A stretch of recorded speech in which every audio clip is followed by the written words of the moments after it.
del Padre, del Hijo y del Espíritu Santo. Amén. Los mandamientos del Señor alegran el corazón.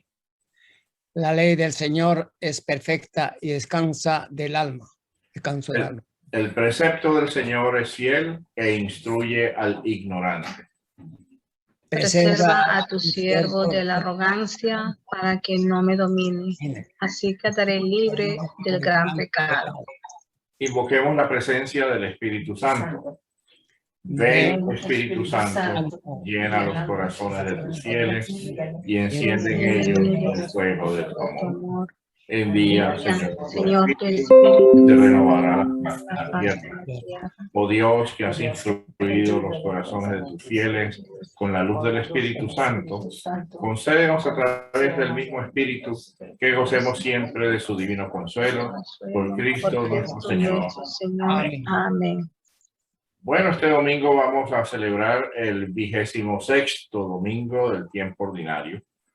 Ya estamos casi que en la recta final del año litúrgico, que termina cuando el número sea el 34. O sea que nos quedan 8 domingos más para terminar el año y comenzar un nuevo año con el Adviento. Bueno, vamos entonces. ¿Quién de ustedes quiere leer la primera lectura, por favor? Bueno, lo hago yo. Ok, Luis. Primera lectura, números 11, 29. En aquellos días el Señor descendió de la nube y habló con Moisés. Tomó del espíritu que reposaba sobre Moisés y se lo dio a los 70 ancianos. Cuando el espíritu se posó sobre ellos, se pusieron a profetizar. Se habían quedado en el campamento de 2 hombres, uno llamado Eldad y otro Medad. También sobre ellos se posó el espíritu, pues aunque no habían ido a la reunión, eran de los elegidos, y ambos comenzaron a profetizar en el campamento. Un muchacho corrió a contarle a Moisés que Eldad y Medad estaban profetizando en el campamento. Entonces Josué, hijo de Nun, que desde muy joven era ayudante de Moisés, le dijo: Señor mío, prohíbeselos. Pero Moisés le respondió: ¿crees que voy a ponerlos celosos?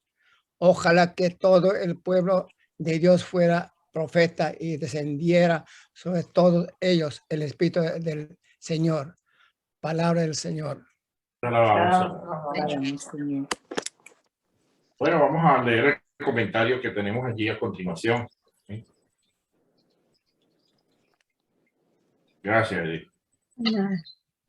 En el grupo de los primeros 5 libros de la Biblia, es lo que se llama el Pentateuco, se encuentra este libro con un título curioso: Números.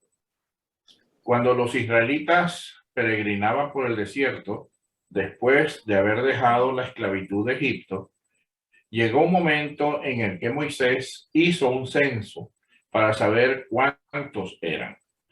Este libro comienza con esos números y de allí salió su nombre.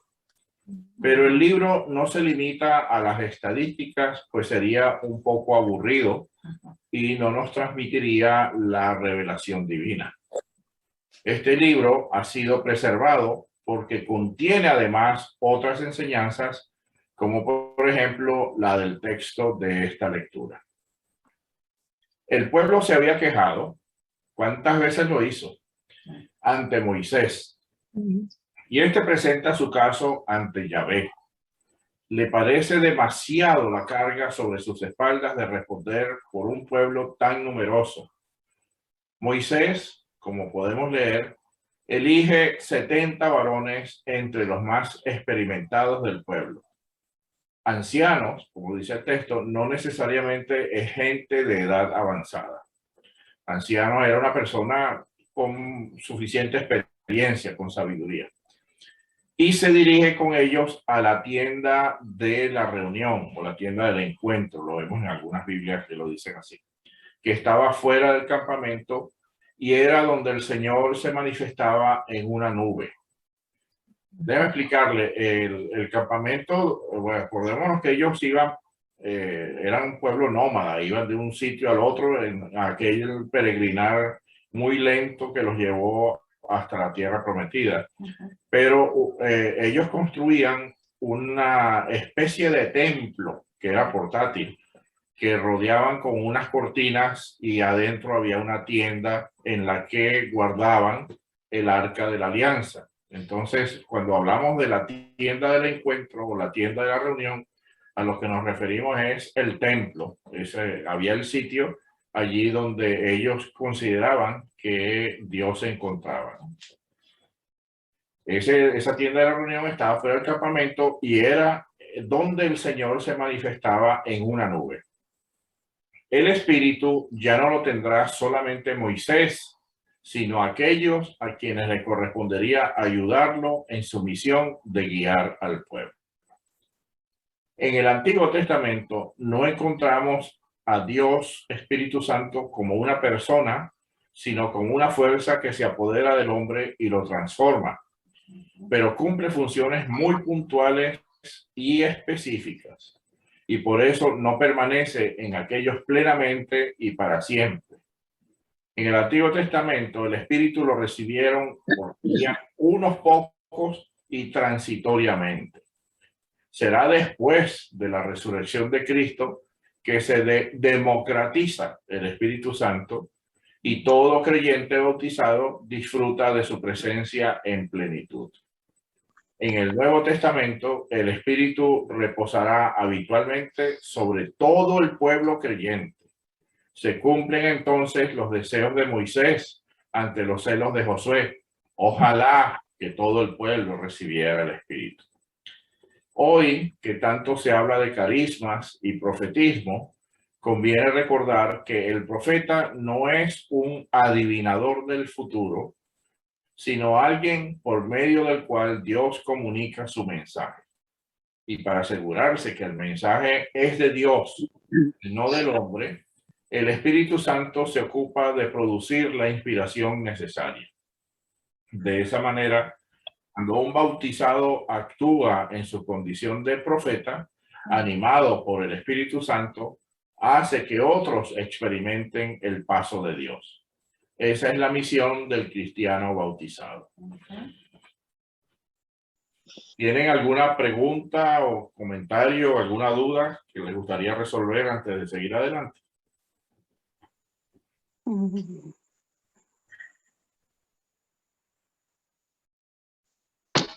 Bueno, déjenme hacer un repaso adicional a lo que acabamos de comentar. Cuando a nosotros nos bautizaron, después de habernos echado el agua, se hacen 3 ritos adicionales. Uno es que se pone una vestidura blanca y entonces el que celebra el bautismo dice: al ser bautizado ha sido revestido de Cristo y conserva la dignidad que como cristiano hoy ha recibido, algo así. También se le entrega a la persona que ha sido bautizado, en el caso de ser un niño se le da a uno de los padrinos o a los padres un cirio encendido y se le dice: recibe la luz de Cristo y donde quiera que vayas estás llamado a disipar las tinieblas de las dudas, de los miedos, del pecado, etc. Y también se hace una unción en la cabeza con el Santo Crisma. El Santo Crisma es el aceite más sagrado que existe en la iglesia. Los obispos del mundo lo consagran siempre durante la Semana Santa para usarlo en la consagración de los altares, de los templos y en la ordenación de los sacerdotes. También se usa para la consagración de los obispos. Pero una porción de ese aceite se envía a las parroquias y lo usamos en el rito del bautismo. O sea que es el mismo aceite de consagración de los sacerdotes que nos pusieron el día de nuestro bautismo. Y con ese aceite, al ser clamado o tocada nuestra cabeza, hemos sido consagrados como sacerdotes, profetas y reyes. Porque se dice, como Cristo ha sido sacerdote, profeta y rey, a ti también te consagramos. Sacerdote en el sentido de ser el sacerdocio de todos los bautizados, que es distinto al sacerdocio ordenado. Todos somos sacerdotes porque todos los cristianos podemos hacer un puente entre Dios y su pueblo. Y esa es la misión del sacerdote, ese es el sacerdocio de todos los fieles. Reyes en el sentido de que nos debemos comportar con dignidad. Y profeta quiere decir aquel que ha recibido el mensaje de Dios y se lo revela a otros. Es decir, que cuando se realiza el sacramento del bautismo, se cumple aquel deseo de Moisés que sale en la última línea de esta lectura. Dice, ojalá todo el pueblo pudiera ser profeta. Es decir, que eso es algo, o tener el Espíritu. Entonces, eso es algo que se cumple después de la resurrección de Cristo, después de la redención y la resurrección de Cristo. Cuando vino el Espíritu Santo ahora no es que lo tenía Moisés y los 70 hombres estos y por un tiempo, o después Isaías, o después Jeremías, o sea, solamente ciertas personas a lo largo de todo ese tiempo antes de Cristo, ¿no? Hoy en día es todo el que ha sido bautizado tiene el Espíritu Santo. Bueno, agregada esa explicación, quiero pasar a la primera de las preguntas que tenemos aquí. Josué, acordémonos en la lectura que viene ante Moisés cuando le dicen que Eldad y Medad también estaban profetizando, pero que no estaban en la tienda del encuentro cuando Dios había compartido el espíritu que se lo había dado solamente a Moisés y lo había compartido con aquellos hombres. Pero Eldad y Medad no habían podido asistir a la cita, pero estaban profetizando. Entonces Josué viene y le dice, prohíbeles que profeticen, ¿se acuerdan? Que lo acabamos de escuchar. Entonces, ¿qué sentimiento movió a Josué? ¿Sería envidia? ¿Sería celos? ¿Sería deseo de preservar las cosas de manera correcta? ¿Sería sembrar intriga? ¿Qué piensan ustedes? No creo que iba a estar Yo creo que era preservar. Sí, porque él iba a ser el heredero después de Moisés. No Es creo correcto. que fuera celo ni envidia, sino como para preservar, ¿no? La corrección de las cosas, ¿no sería? Es así, y tú lo dices porque conoces que efectivamente Josué fue un hombre importante para continuar la misión de Moisés. Porque quien no conozca esto va a pensar, dice, bueno, que se llama Josué porque está con esa intriga, no eran ni envidias ni celos. Exacto. El Y deseo. otra cosita que yo también quisiera aumentar de repente es que acordémonos de que el pueblo de Israel sale de Egipto como niños que no tenían ningún parámetro de comportamiento ni de saber a dónde iban. Entonces, como que con los mandamientos y Moisés se encontraron de alguna manera boundary, ¿cómo sería? Los límites, sí, dentro de... Exacto. Ajá. Eso, los límites para poder seguir y buscar la tierra prometida, ¿no? Sí. Había que ser muy celoso de preservar las cosas que por primera vez en muchas generaciones el pueblo de Dios había recibido, ¿no? Como por ejemplo ese gran regalo de que no solamente Moisés disfrutaba de haber sido revestido del Espíritu Santo y poder profetizar, sino que también habían esas otras dos personas, ¿no? Eso nos lleva a la segunda pregunta, fíjense. Eldad y Medad no siguieron las costumbres y Josué los denunció. O sea, no siguieron la costumbre de decir en el sentido de que no asistieron a la cita, ¿no? Y Josué los denunció. ¿Qué o quién los movió a actuar como profetas, a actuar de aquella manera? Espíritu. Obviamente. Pero no entiendo muy bien esa pregunta. ¿A quién se refiere? ¿A Josué o a Eldad y Meldad? Eldad y Meldad no estaban en la cita, allí en la tienda del encuentro, y de pronto los ven por allí que estaban profetizando, es decir, proclamando la palabra de Dios o el mensaje de Dios. Entonces, ¿qué o quién los movió a actuar de esa manera? Entonces, muy bien cuando contestó uno de ustedes, el Espíritu. Sin duda alguna, el Espíritu Santo fue el que movió a estos dos hombres a atreverse a hacer algo que a lo mejor podía ser criticado, como en efecto pasó, ¿no? Entonces, pero el Espíritu Santo es el que al final tiene la última palabra, ¿no?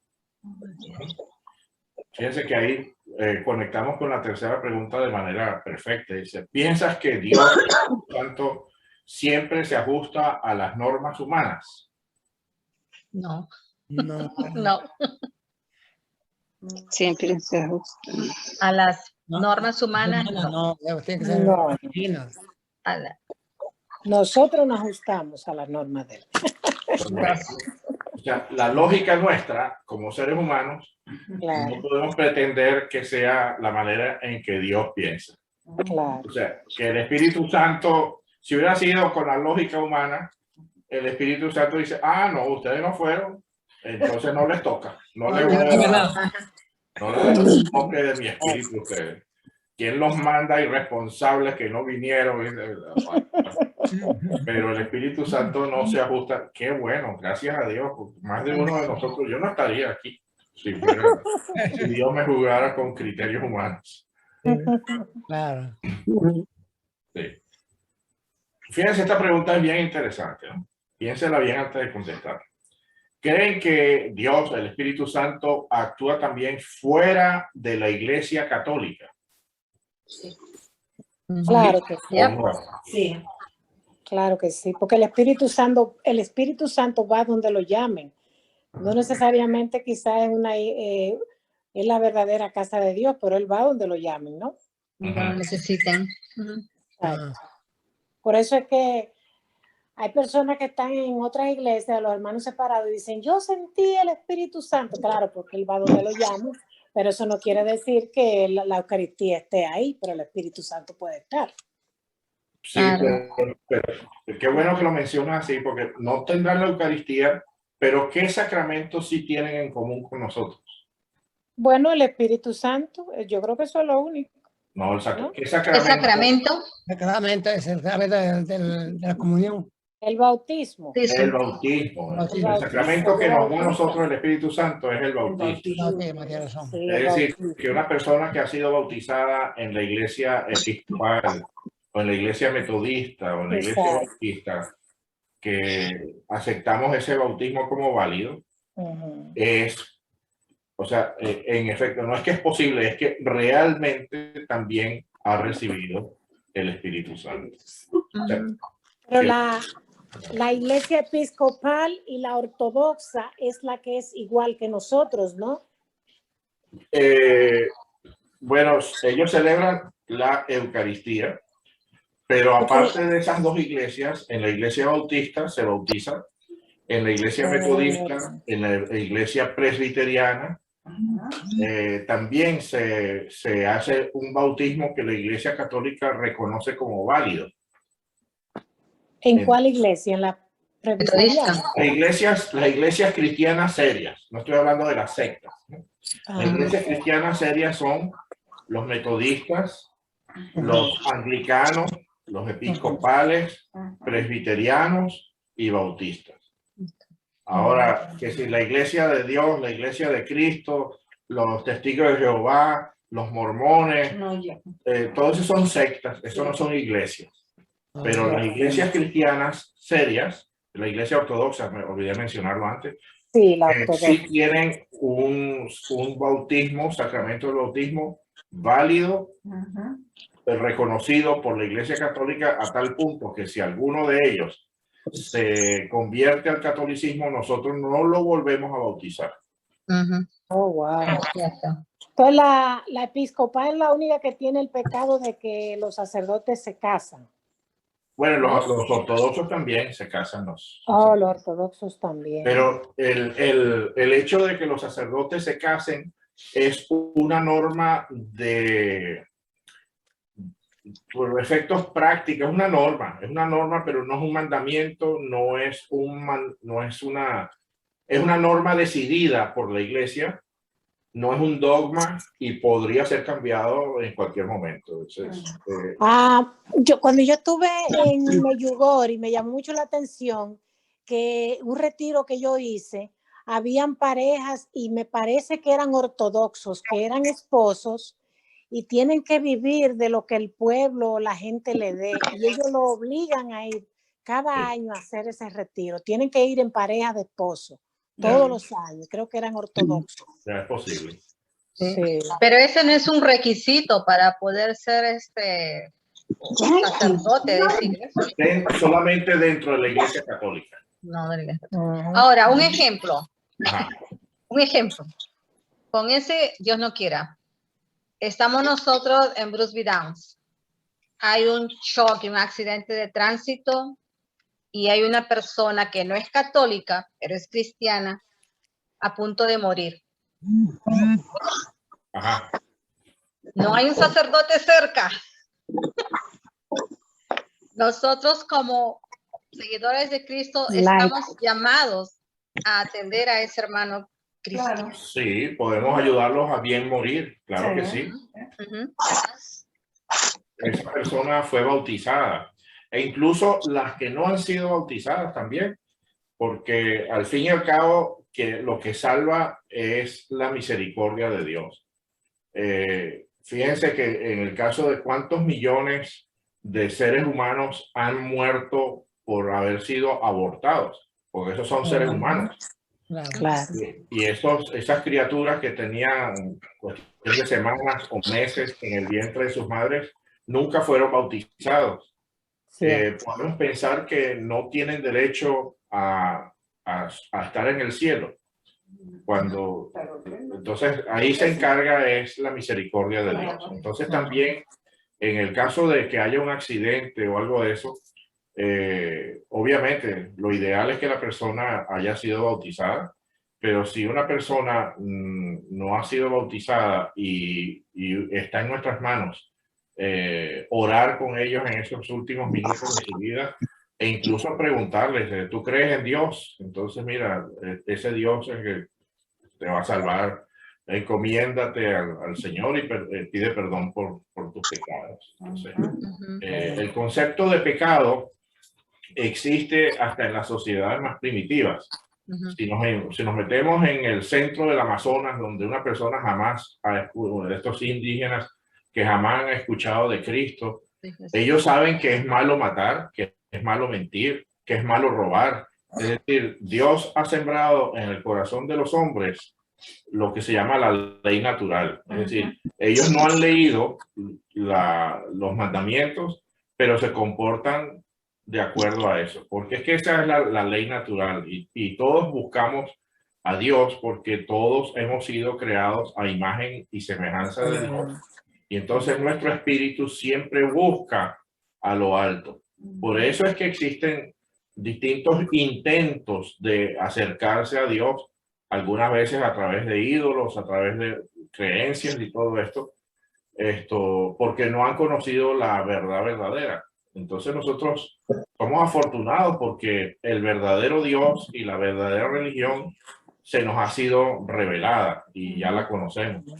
Y de ahí justamente es donde está el papel de la iglesia como misionera. Justamente este domingo vamos a tener un sacerdote que viene de la India. La India es un país donde viven, creo que son 1.200 millones de personas, algo así, de los cuales cristianos yo no creo que lleguen a 100 millones. Ahí los cristianos son verdaderamente una minoría y el trabajo es titánico para ellos. Entonces ellos, en nombre de toda la iglesia, están haciendo una gran labor de tratar de llevar el mensaje de Dios, del Dios verdadero, de Cristo, de la nueva, a quienes nunca lo han escuchado. Pero si hay alguno de ellos que muere porque jamás escuchó de Cristo, no es culpa de ellos. Es peor todavía quienes hemos escuchado de Cristo y en algún momento de nuestra vida hemos decidido darle la espalda. Ahí, eso sí está feo. Porque ya no somos ignorantes. Ya no hay ignorancia. Ahí sí, No hay ignorancia de por medio. ahí sí es verdad que es un desprecio a Dios totalmente, y a Cristo. Bueno, vámonos al Evangelio entonces. Déjenme encender la luz aquí, que se está poniendo ya oscuro. Sí. Estamos entrando en la parte del año cuando se oscurece más temprano. Vamos al Evangelio, no la segunda lectura. No la segunda lectura. No, el Evangelio, por favor. El Evangelio, Edith. Ya, ahí está dice Evangelio. Ok. Oh, no. ¿Pueden ver?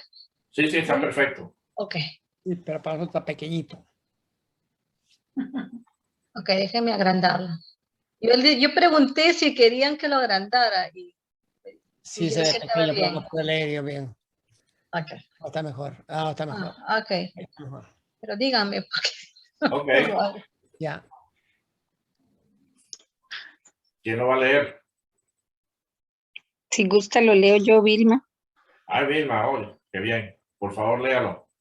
Gracias. En aquel tiempo, Juan le dijo a Jesús: hemos visto a uno que expulsaba a los demonios en tu nombre, y como no es de los nuestros, se lo prohibimos. Pero Jesús le respondió: no se lo prohíban, porque no hay ninguno que haga milagros en mi nombre que luego sea capaz de hablar mal de mí. Todo aquel que no está contra nosotros está a nuestro favor. Todo aquel que les dé a beber un vaso de agua por el hecho de que son de Cristo, les aseguro que no se quedará sin recompensa. Al que sea ocasión de pecado para esta gente sencilla que cree en mí, más le valdría que le pusieran al cuello una de esas enormes piedras de molino y lo arrojaran al mar. Si tu mano te es ocasión de pecado, córtatela, pues más te vale entrar manco en la vida eterna que ir con tus dos manos al lugar de castigo, al fuego que no se apaga. Y si tu pie te es ocasión de pecado, córtatelo, pues más te vale entrar cojo en la vida eterna que con tus dos pies ser arrojado al lugar del castigo. Y si tu ojo te es ocasión de pecado, sácatelo, pues más te vale entrar tuerto en el reino de Dios que ser arrojado con tus dos ojos al lugar de castigo, donde el gusano no muere y el fuego no se apaga. Palabra de Dios. Gloria a ti, Señor Jesús. Gloria a ti, Señor.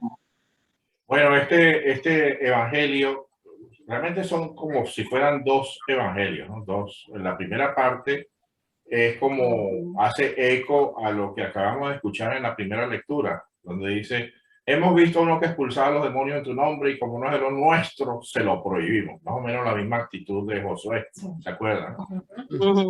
Entonces Jesús le dice: no se lo prohíban porque nadie que haga cosas en mi nombre es mi enemigo. Dice: todo aquel que no está contra nosotros está a nuestro favor. Después la segunda parte es un texto solo para personas inteligentes. Las personas brutas interpretan este texto al pie de la letra y sacan algunas conclusiones absurdas que no es lo que Cristo quería predicar. Yo recuerdo que hace 2 o 3 años leí una de las cosas más absurdas que yo he escuchado a un cristiano decir aquí en los Estados Unidos, y era que Cristo defendía la pena de muerte.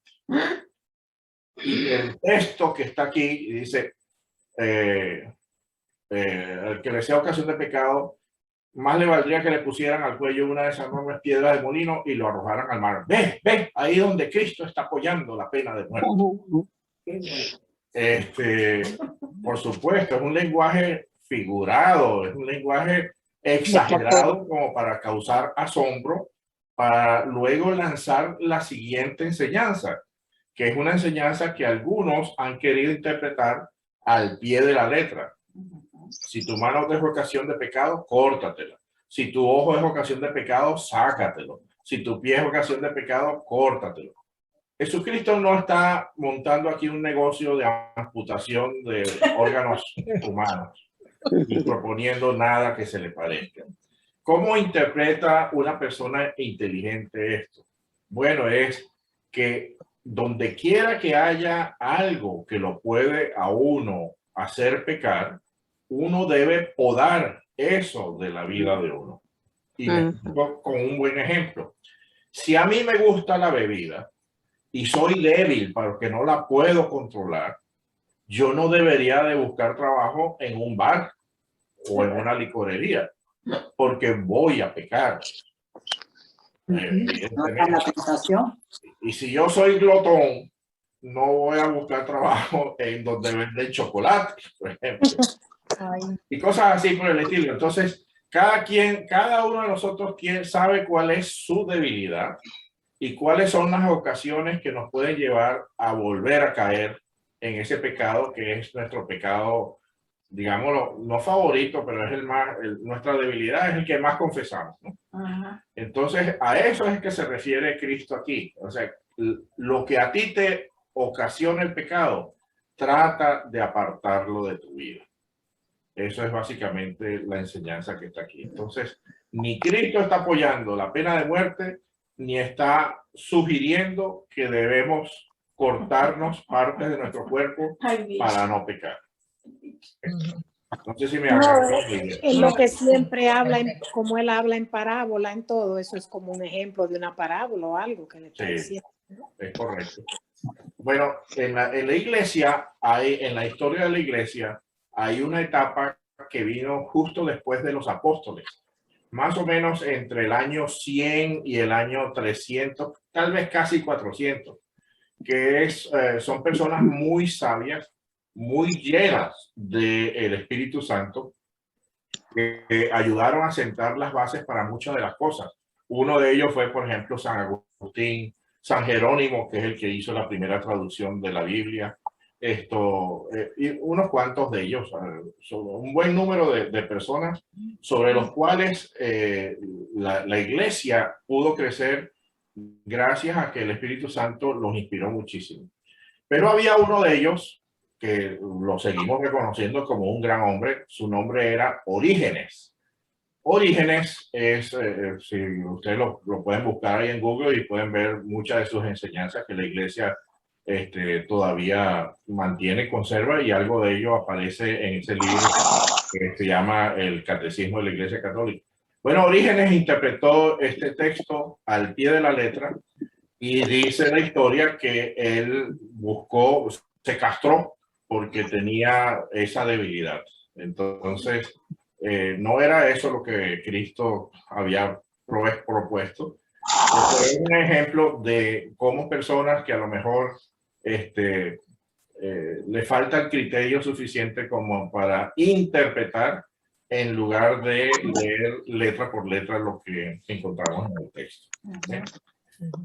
Bueno, no nos vamos a salvar con la información que les acabo de dar acerca de Orígenes, ni nos hace falta, pero vamos a leer entonces ahora los comentarios.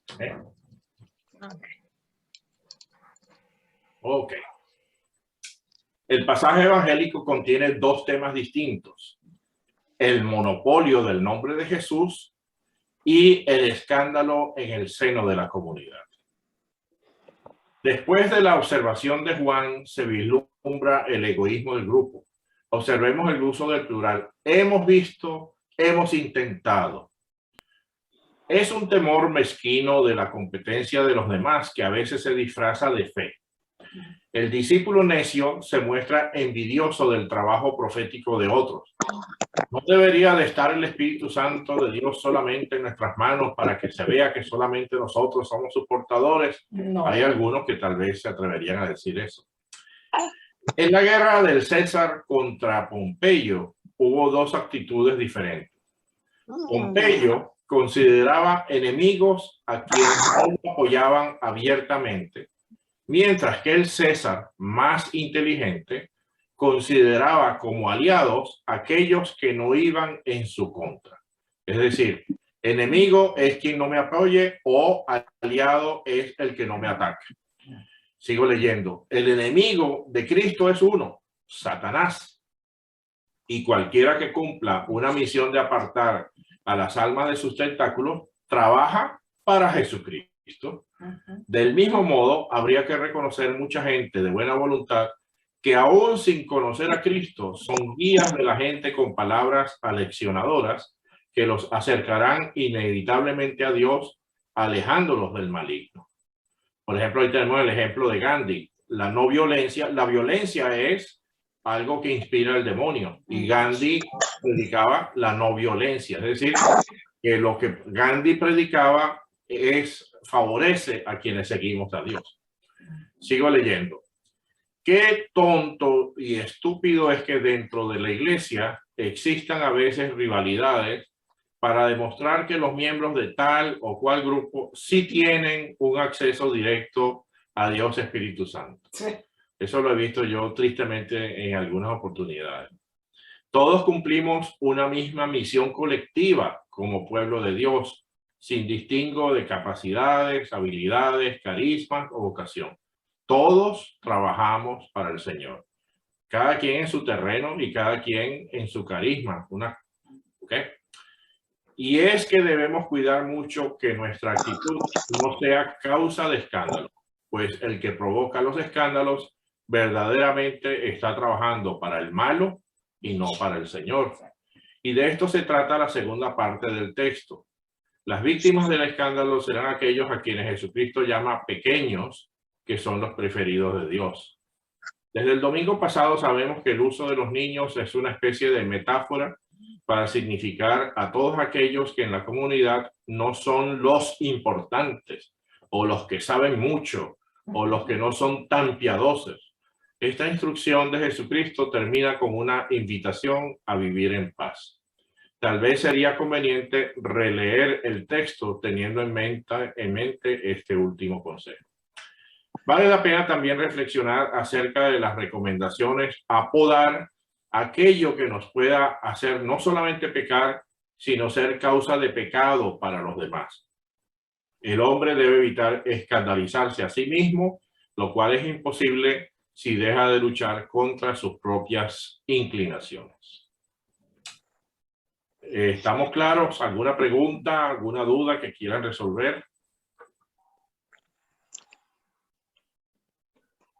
Don José y compañeros, yo solo pienso que posiblemente cuando la Iglesia Católica hizo apertura para que tuviéramos acceso todos los cristianos a tener la Biblia en mano, porque, bueno, yo entiendo que antes era dirigida, o sea, la leían y la explicaban, entonces nosotros nos conformábamos con aquello pensando, o sea, sabiendo de que estaba actuando el Espíritu Santo. Entonces, ahora que usted nos decía de esa metáfora que vienen por ahí y que muchas que tiene la Escritura, y si uno no tiene estudio o no tiene un discernimiento sabio, digamos, guiado a través del Espíritu Santo, pues comete todas esas caballadas, digo yo, de interpretar la Biblia a nuestra manera. Y cómo, o sea, el que lo está dando está creyendo firmemente que está bien, pero no todo el que la recibe, como en el caso suyo, que tiene su conocimiento y su experiencia, pues inmediatamente lo identifica de otra manera. Pero y eso es como un ciego guiando a otros ciegos, ¿verdad? Sí, qué bueno que mencionan eso, porque sí, la iglesia hubo un tiempo que cometió ese error de haber incluso prohibido la lectura de la Biblia y estaba reservada solamente a los clérigos.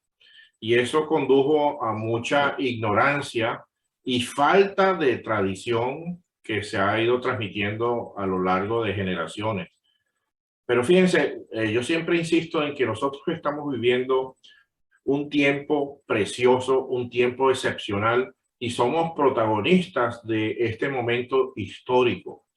Bueno, la Biblia o el Nuevo Testamento tiene más o menos unos 1900, casi 2000 años de elaborado. Y bueno, el Antiguo Testamento otros 2000 años más. Estamos hablando de casi 4000 años de escritura. Pero en los últimos tal vez 60 o 70 años se ha hecho muchísimos descubrimientos de tipo arqueológico y también de tipo antropológico, de poder haber descubierto costumbres de los tiempos antes de Cristo y durante los tiempos de Cristo, en que se escribieron muchos todos los textos de la Biblia. Y eso ha ayudado a que se interprete de una manera más cabal. Hay pasajes de la Biblia que lucen como muy difíciles de entender, pero estos investigadores e incluso científicos han ido descubriendo las razones por las cuales Jesucristo hizo o dijo tal o cual cosa.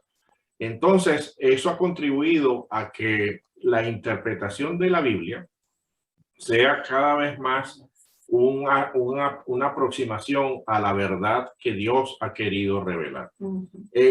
Todas las generaciones que vivieron antes del siglo XX no pudieron disfrutar de esta riqueza que hoy en día tenemos. Y la Iglesia, inspirada por el Espíritu Santo, corrigió aquel error de impedir que los fieles leyeran la Biblia.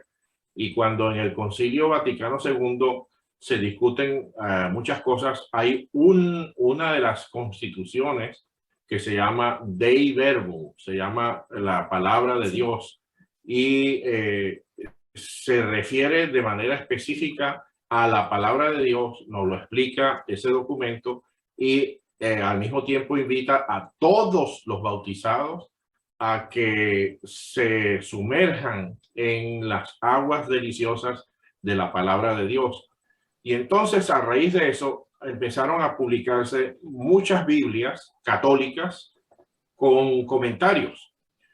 Uno de los mejores ejemplos lo tenemos nosotros, por suerte, los latinoamericanos, con la Biblia latinoamericana, que tiene, ustedes habrán notado, quienes tengan esa Biblia, que ponen, qué sé yo, un triangulito, y uno busca el triangulito al pie de la página y nos dice esto es lo que quiere decir y tal cual.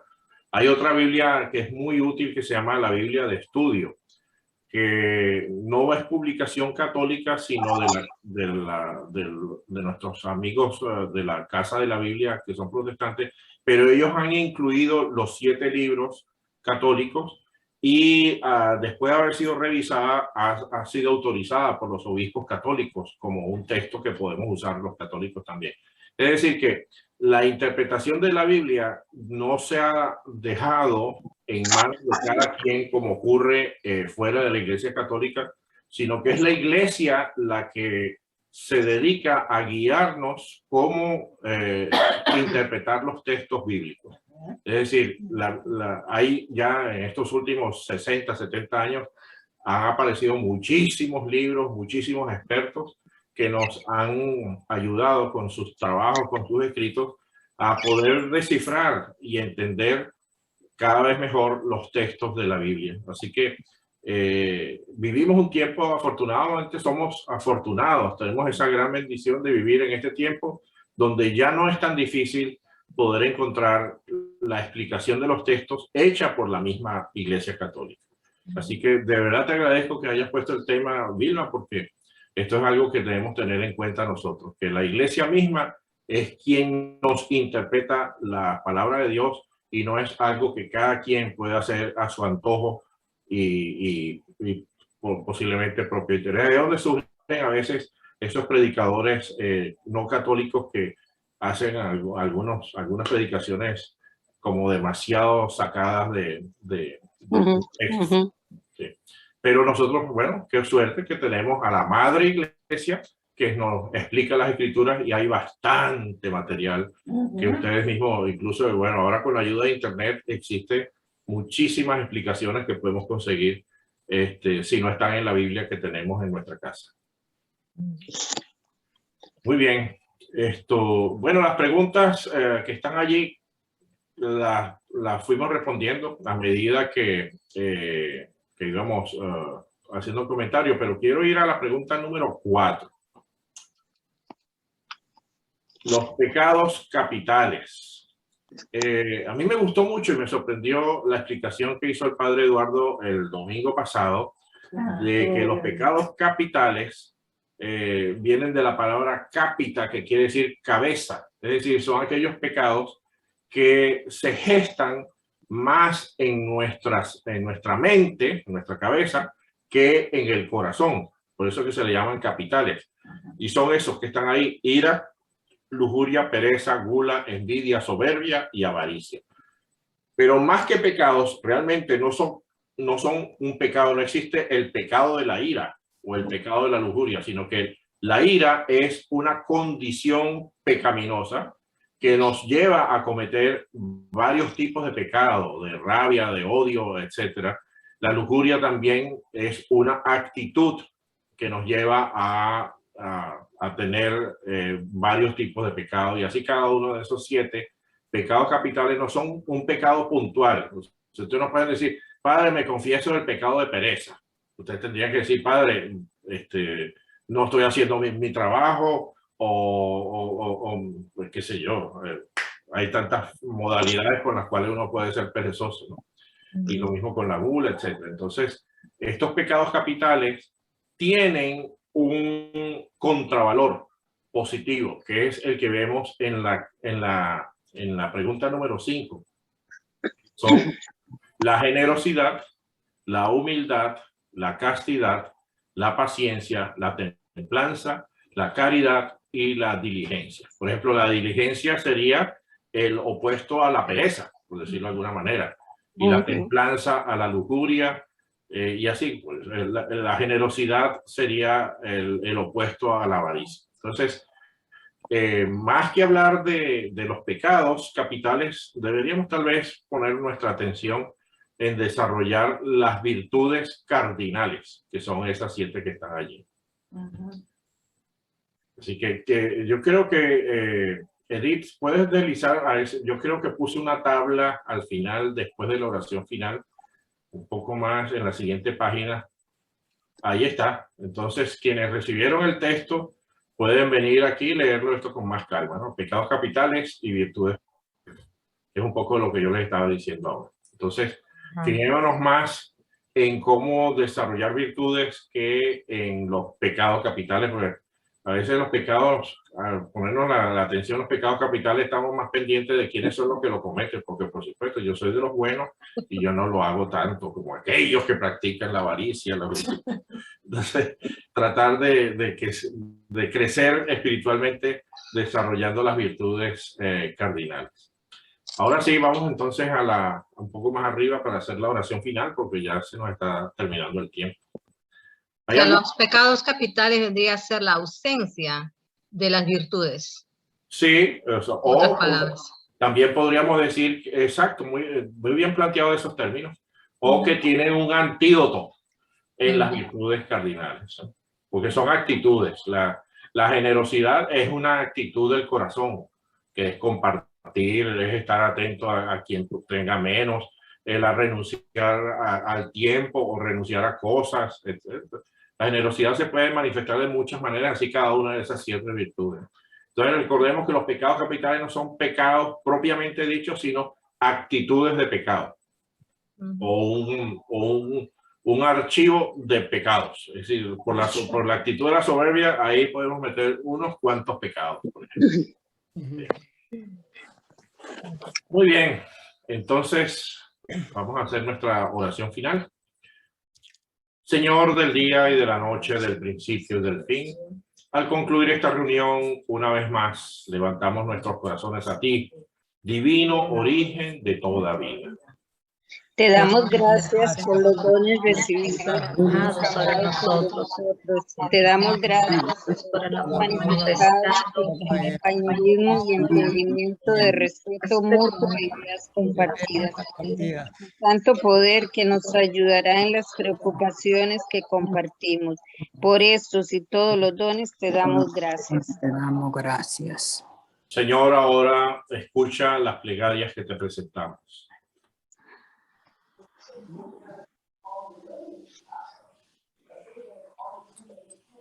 Yo quiero presentarle al Señor por todas esas personas que han fallecido de diferentes enfermedades, especialmente del COVID, para que tenga piedad y misericordia de todas esas almas que han partido.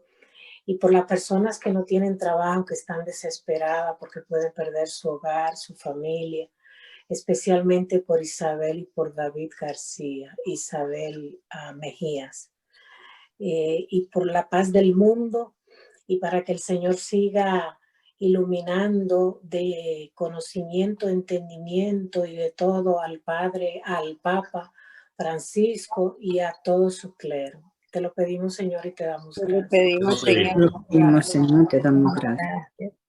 Yo quiero pedir por mi patria, Costa Rica, que hoy 8 días estábamos celebrando el bicentenario de la independencia. Por eso no los pude acompañar, porque traté de estar en actividades patrias también con los nietitos y pedirle al Señor que esos dirigentes, que esas personas que el mismo pueblo elige para que dirijan nuestro país, sean personas de bien, que ellos deseen llegar a algo como que nadie se lo espera, pero que para el Señor no nada es imposible, que lleguen con el deseo de hacer el bien y que se termine tanta corrupción que hay en nuestro país y me imagino que en muchos otros países del mundo. Te lo pedimos, Señor, y te damos gracias. Te lo pedimos, Señor, y te damos gracias. Yo quiero pedir por los pobladores de la isla de Las Palmas, en las Islas Canarias.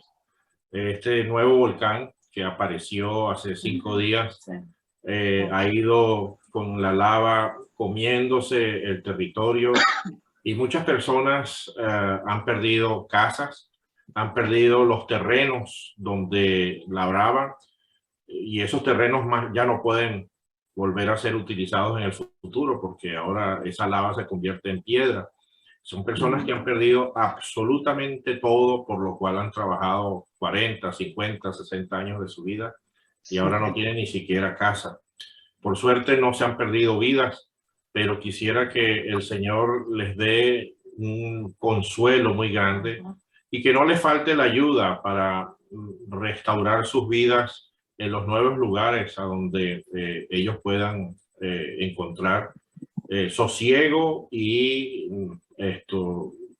que el espíritu de la esperanza, que es uno de los dones que Dios da, no se les pierda, por el contrario, que lo mantengan y sepan que de alguna manera Dios va a reponer todas esas pérdidas que están experimentando en este momento.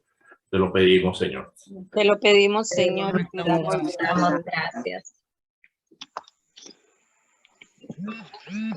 Por todas estas peticiones y las que tenemos nosotros que son de tipo personal, que están en nuestro corazón y que el Señor va a acoger con diligencia, se las presentamos también a Dios, nuestro Padre, en el nombre de Jesucristo, nuestro Señor. Ahora vamos a recitar todos esta última parte en la misma forma en que nos has bendecido.